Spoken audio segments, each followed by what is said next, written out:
అమ్మ కాలభైరవ స్వామి పైన మీ ఏంటి మీకు ఎందుకు మీ కాలభైరవ స్వామి అంటే అంత ఇష్టం మీకు? కాళీ ఉపాసన చేశాను కదా! అది నేచురల్‌గా అలాగా అనిపిస్తుంది.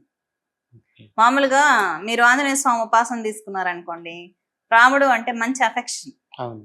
అవునా? అలాగా నేను కాళీ ఉపాసన చేశానంటే కాలభైరవ స్వామి అంటే చాలా ఇష్టం, ప్రేమ. ఓకే. అంతే. హ్మ్. నేచురల్‌గా వస్తుంది. అమ్మ మీ పెళ్లి అమ్మవారు నిర్ణయించిందా? లేకపోతే మీ పెద్దలు నిర్ణయించారా? అమ్మవారు నా జీవితం మొత్తం అమ్మవారు నిర్ణయించినట్లే జరిగింది. ఓకే. అంటే మీ జీవిత భాగస్వామిని కూడా కాలభైరవ దీక్షలోనే ఉంటారు స్వామివారు కూడా హ్మ్. ఆల్‌మోస్ట్ అలా. దీక్ష చేస్తారాయన. ఆ! కాలభైరవ దీక్షలో ఉంటారు. మీరు అమ్మవారి దీక్షలో ఉంటారు. హ్మ్. ఇంత కలయిక అనేది సాధారణమైన విషయం కాదు కదా! అంటే మేమేది అనుకోలే. అమ్మవారు అలా తీసుకొచ్చేసింది. ఓకే. యాక్సిడెంటల్‌గా జరిగింది మా మ్యారేజ్ కూడా. ఓకే. హ్మ్. అమ్మ నదిలో మునిగితే పాపాలు పోతాయా? నిజమేనా ఇది? నదిలో మునిగితే పాపాలు పోతాయి నమ్మినప్పుడు. ఓకే. నమ్మకపోతే పోవు.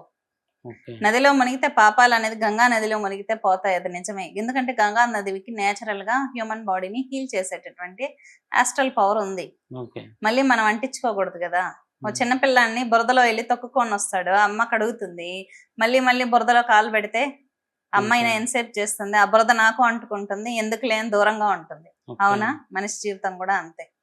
అమ్మా ఇప్పుడు కొత్తగా పెళ్ళైనోళ్ళకి చాలా మందికి సంతాన సమస్య వేధిస్తుందమ్మా. ఒక హ్మ్. చక్కటి పరిష్కార మార్గం వాళ్ళ కోసం. రావి చెట్టు, వేప చెట్టు హ్మ్.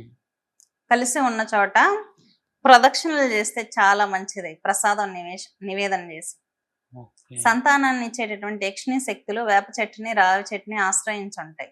ఓకే. బాడీలో కొన్ని కెమికల్ రియాక్షన్స్ కూడా చేంజెస్ వస్తాయి. ఓకే. అక్కడికి వెళ్లి పూజ చేస్తే. ఓకే.